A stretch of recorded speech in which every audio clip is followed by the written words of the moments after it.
राजेश जी, बहुत लंबे दौर की आपने पत्रकारिता देखी है, आपने बोफोर्स का कांड देखा है, आपने तमाम बड़े बड़े 2G 3G 4G बहुत करीब रह के देखा है, मिनिस्टर्स के संग रह के देखा है। ये जो हमला इस बार पहली बार हुआ है 2014 के बाद, सफेद शर्ट पे जो दाग लगा है, क्या वो दाग धोने की एक रणनीति है कि उल्टा हमला विपक्ष पे कर दो? एक के बाद एक लालू यादव, ममता के मिनिस्टर, केसीआर की बेटी, अखिलेश यादव, वो किसी को भी छोड़ो मत, हर एक पे ये छवि बना दो कि ये सब तो बेईमान हैं, भ्रष्ट हैं।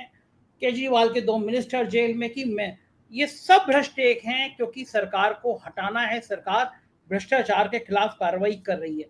क्या ये रणनीति मोदी जी की कामयाब है? क्या वास्तव में विपक्ष के नेताओं की इमेज जनता में ऐसी बना दी जाएगी, या फिर मोदी जी का ये दांव उन पे उल्टा पड़ सकता है? क्या देखते हैं आप? धन्यवाद संजय।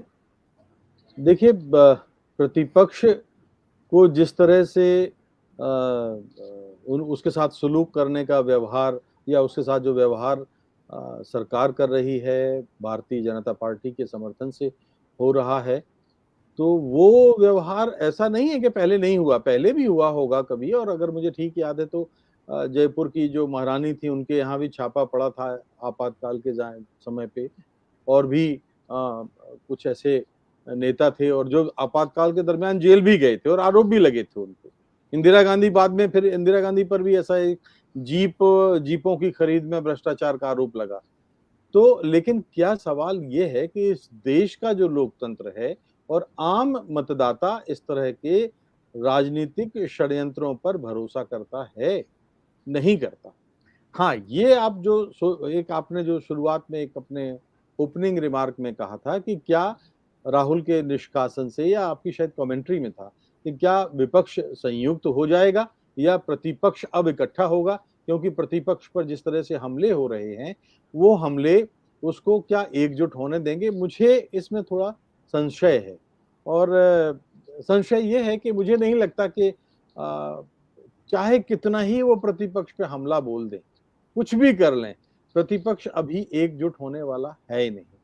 और चक्कर ये है कि उसका कारण ये है कि भारत के लोकतांत्रिक इतिहास में आप देखिए, परंपरा तो ये रही है कि या तो सत्ता के साथ जाइए चुनाव के समय, या डर के मारे अगर हो तो कोई उस तरह आप जाइए, दलों के साथ जाइए। तो इन छोटे दलों के बीजेपी के साथ जाने के खतरे बढ़ गए हैं। और मुझे लगता है कि शायद अगर वो डर के मारे कोई राहुल के साथ आएंगे या कांग्रेस के साथ आएंगे, ये मुझे भरोसा नहीं लगता। क्योंकि कांग्रेस का ही तो वोट बैंक लेके जो प्रतिपक्षी दल हैं वो इकट्ठे हुए हैं। तो एक तरफ वो पार्ट, अब हाँ ये बात जरूर है कि एक तरफ कुआं एक तरफ खाई, लोकतंत्र की शामत आई। जो प्रतिपक्षी दल हैं उनको ये लग रहा है कि एक पार्टी वो है जो छोटे दलों को कमजोर करती है। आपको याद होगा बिहार में जेपी नड्डा साहब ने तो खुल के भाषण में कहा था कि कुछ समय के बाद छोटी पार्टियां खत्म हो जाएंगी। अब छोटी पार्टियों पे तो कमजोर करने में लगी है भारतीय जनता पार्टी। वो उसके वोट बैंक को में सेंध लगाना चाहती है। तो जो विपक्षी दल हैं वो इसलिए घबराए हुए हैं कि वो उनका वोट बैंक हड़पने के लिए तैयार है, और वो खुद भी जहां उनका अस्तित्व है वो कांग्रेस से उनके हड़पे हुए वोट बैंक पर आधारित है। तो वो आखिर जाए कहां? एक तरफ कुआं है, एक तरफ खाई है। तो ये एक दिलचस्प स्थिति है। लेकिन एक और उसके पीछे एक छिपा संदेश आप ये कह सकते हैं कि जब राहुल गांधी के साथ ये व्यवहार हो सकता है, तो छोटी पार्टियां क्या हैं? शायद ये मोदी जी संदेश देना चाहते होंगे कि लेकिन विपक्षी एकता कोई कांग्रेस के झंडे तले हो जाएगी, एक हो जाएंगे, मुझे नहीं लगता कि ऐसा कुछ होगा। क्योंकि आप ये बताइए कि देखिए, जैसे मैंने अभी कहा कि एक तरफ कांग्रेस का वोट बैंक लेकर के नए क्षेत्रीय दल और विपक्षी दल अस्तित्व में आए, और जिनके वोट बैंक पर भारतीय जनता पार्टी की नजर है। क्या चुनाव के समय तक ममता बनर्जी 10-20 सीटें कांग्रेस को दे सकती हैं प्रतिपक्षी एकता के नाम पे? मैं कभी नहीं दे सकती।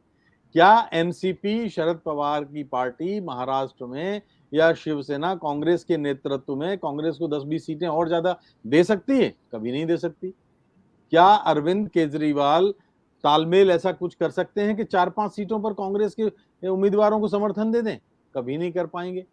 तो जब या नीतीश कुमार को देख लीजिए, बात वो जरूर प्रतिपक्षी एकता की करते हैं, लेकिन जिस दिन कांग्रेस के लोग कहेंगे कि भाई नीतीश जी आइए, हमारे पास 13 करोड़ वोट हैं, आपके पास कुछ लाख वोट हैं, तो अब आप 5-10 सीटों पर हमको अपने उम्मीदवार खड़े करने दीजिए और हमको समर्थन दीजिए।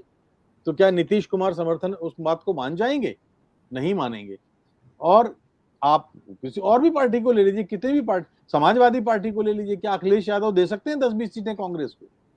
तो जब कोई तालमेल होना ही नहीं है इस तरह का, तो प्रतिपक्ष की एकता कुछ नहीं है। प्रतिपक्ष की जो भी एकता होगी वो चुनाव के बाद होगी, और जो चुनाव के बाद जो तात्कालिक समीकरण होंगे। तो इसलिए राहुल के निष्कासन का, जैसा कि आपने कहा, कि वो बहुत कोई सीधा प्रतिपक्षी एकता से संबंध नहीं है। अभी अरविंद जी ने बहुत अच्छी बात कही। मैं एक बात और जो कह सकता हूं कि वो ये है कि देखिए, राहुल गांधी की, बाकी सब विद्वान बैठे हैं और बहुत सारे लोगों ने उस पर विचार नहीं किया, या कम लोगों ने उस पर नजर गई कि राहुल गांधी को सीजेएम के जिस कोर्ट से 2 साल की सजा मिली, उसकी सजा तो स्थगित है 30 दिन के लिए। उस पर तो स्टे लगा हुआ है 30 दिन के लिए, ताकि वो जाएं और ऊपर अगर कहीं जाना है तो चले जाएं अपनी अपील करने के लिए। तो जो सजा लागू ही नहीं हुई, जिस सजा पर स्टे किया गया है, उस सजा को सजा मानते हुए लोकसभा सचिवालय ने तुरंत अगले दिन एक्शन ले लिया।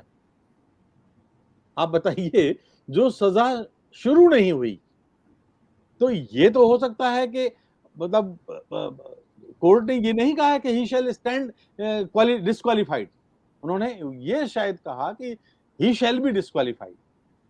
तो ये हो सकता है, लेकिन लोकसभा सचिवालय ने, मैं आपको बहुत जिम्मेदारी के साथ कहता हूं कि अगर अरविंद जी मुझे करेक्ट करेंगे, मेरे ख्याल अनुच्छेद 98 में लोकसभा और राज्यसभा के सचिवालयों को पूरी तरह से ऑटोनॉमी है, स्वायत्तता है, और उनके निर्णयों को कभी कोई इस तरह से बहुत आसानी से वो नहीं किया जा सकता। लेकिन इस मामले में तो लोकसभा सचिवालय ने कोई प्रक्रिया का पालन ही नहीं किया। जो फैसला लागू नहीं हुआ, जो लंबित है, उस फैसले पर एक्शन ले लिया। फिर दूसरी चीज और है कि लोकसभा सचिवालय को तो अधिकार ही नहीं था। मैं और आपको और आगे ले जाता हूं कि लोकसभा सचिवालय को प्रक्रिया ये कहती है कि जो जो अनुच्छेद 8(3) है, मेरा ख्याल है अरविंद जी को याद होगा, कि उसमें जो सांसद की जो सदस्यता निरस्त होती है लोकसभा सचिवालय के जरिए होती है, लेकिन लोकसभा सचिवालय सक्षम अथॉरिटी को मतलब भेजता है, या तो वो संसद में हो, उसकी बात हो, या राष्ट्रपति के पास हो। अब ना ये मामला राष्ट्रपति के पास गया, ना ये मामला संसद के पास गया। तो जब ये मामला हुआ ही नहीं, तो लोकसभा ने, सचिवालय ने अपने आप ये एक्शन जो लिया है, ये बहुत ही अनुचित है। और जिस दिन भी कोर्ट में, सुप्रीम कोर्ट में जाएगा, ये पहली ही सुनवाई में गिर जाएगा, मैं आपको कह सकता हूं गारंटी से। चलिए, फैजल का अच्छा, उदाहरण दिया। राजेश जी, तो फिर ये कांग्रेस सुप्रीम कोर्ट जा क्यों नहीं रही है, क्यों नहीं स्थगन करा रही है, इसके पीछे क्या रणनीति है? नहीं, तो अभी तो कोर्ट के फैसले के मुताबिक 30 दिन उनके पास हैं। देखिए, जब सामने वाला, एक्सीडेंट तब होता है, आप अगर नियम से सड़क पर गाड़ी चलाएं तो जरूरी नहीं है कि एक्सीडेंट नहीं होगा। अगर सामने वाला नियम के पालन नहीं कर रहा है तो भी एक्सीडेंट होगा। तो इन्होंने, कोर्ट तो ये कह रहा है कि भाई 30 दिन तक ये फैसला लागू नहीं होगा, जिसको लोकसभा सचिवालय ने लागू मान लिया। अब इनके पास सारे कानूनी अध्ययन का पूरा वक्त है, ये जाएंगे और निश्चित रूप से कोर्ट से उनको राहत मिलेगी। जैसा कि मैं कह रहा हूं, पहली ही सुनवाई में, दूसरी सुनवाई का तो अवसर ही नहीं आना चाहिए, क्योंकि ये इतना लचर काम किया है लोकसभा सचिवालय ने, इतना लचर तो मैंने जिंदगी में, मतलब आज तक कभी किसी सांसद के साथ हुआ ही नहीं। तो इसलिए लोग, राहुल जाएंगे, लेकिन अभी तो उनके ऊपर तो धड़ाधड़ आपने कहा ना कि मकान खाली करिए, दूसरे दिन सांसद ही गई, तीसरे दिन मकान खाली करा गया, चौथे दिन जो है कुछ और एक्शन हुआ। तो अब ये जो कार्रवाई है, एक कानूनी कार्रवाई इतनी आसान भी नहीं होती। जब आपको संवैधानिक पहलुओं पर विचार करना होता है, तो पूरी तैयारी के साथ जाना होता है। ये मैं आपसे कह सकता हूं कि इस मामले में आंख बंद करके आप यकीन करिए कि राहुल गांधी के साथ न्याय होगा और उनकी सदस्यता बहाल होगी। लक्षद्वीप में फैजल को जैसे उनके जब हत्या जैसे आरोप में उनकी सदस्यता बहाल हो सकती है, तो इसमें तो ये मामला उल्टा है कि ये तो फैसला ही लागू नहीं हुआ। हाँ हाँ, तो ये बहुत बड़ी बात है जी।